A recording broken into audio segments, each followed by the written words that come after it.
This is ServerBox, an open source application available on Android and iOS to manage your server or basically any computer that has SSH in this organized app. You can do things like accessing the terminal via SSH, or browsing the computer's files with SFTP, and even viewing your Docker containers just from this UI. The design of this app is really well done, and I like how everything is organized. I've been using this app for a really long time now, but I think this is the best way to monitor your computer or servers from your phone. So this is what you'll see when you first open the app. You can see stuff like the CPU percentage and the RAM percentage, and this temperature is definitely wrong. I don't know where it's getting 10 degrees Celsius from, but you can see the temperature of your CPU and stuff like that on this dashboard.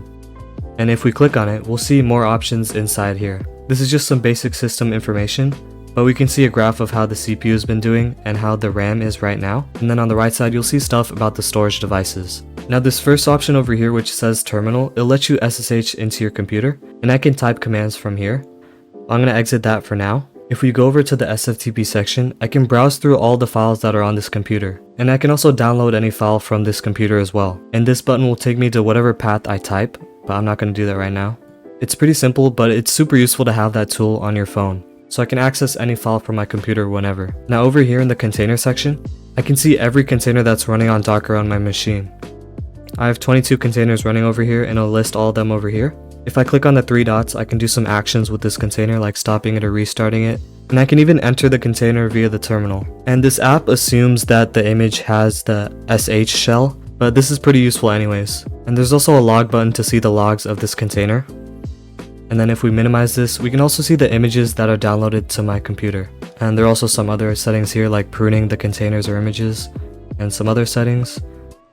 And there are some options over here, but I'm not really going to go over that. In the bottom left, if you go to the app settings, there is a lot to look through over here. This private key section over here will let you add your private key to the app. That's what I did, so I can access all of my SSH servers with a key instead of a password. I recommend doing that too, it's a lot more secure. But if you don't have a SSH server on your computer, let's briefly go over how to set that up. So to enable SSH on your Linux computer, it's really simple. All you need to do is install one package. So I'm just going to open a terminal, and I'll make this bigger so it's easier to see. And you might have this package already installed, but it's called OpenSSH Server. And I'll put the command for other distributions on screen right now.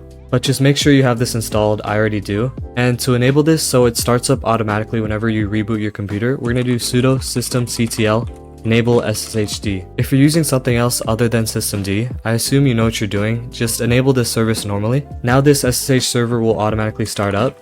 But if we want to start it right now, we'll do sudo systemctl start SSHD. And now to check the status of this, we'll do status SSHD, and we'll see that it's enabled and it's also active and running.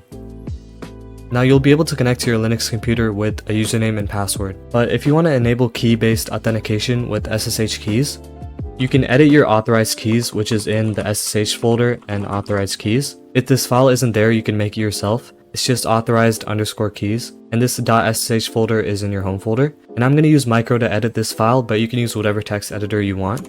And then you would paste your public key over here.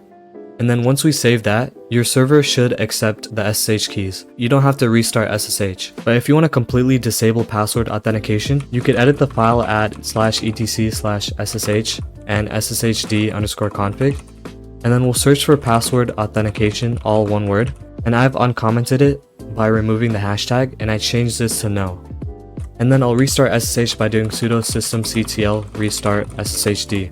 And now your server should only accept SSH keys. I'll make a more detailed video in the future going over how to set up SSH keys and stuff like that, but this was just a brief explanation on how to accept keys on the server. Now that your SSH server is up and running, let's go back to ServerBox.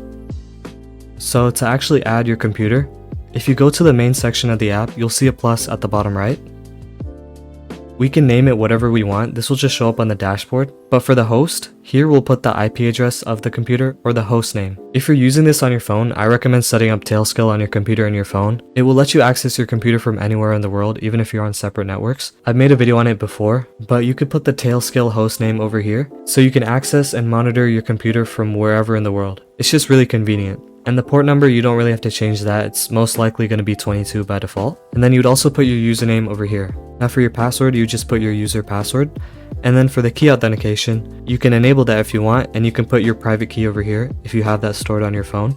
After you've set up the SSH server, you can input all those details over here and then click the save button at the bottom right. I didn't put anything, but I'll just go back, and then you should see your computer in the main dashboard.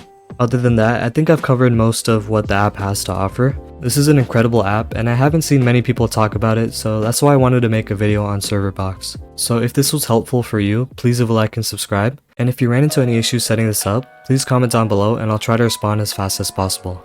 Anyways, I'll see you guys in the next video.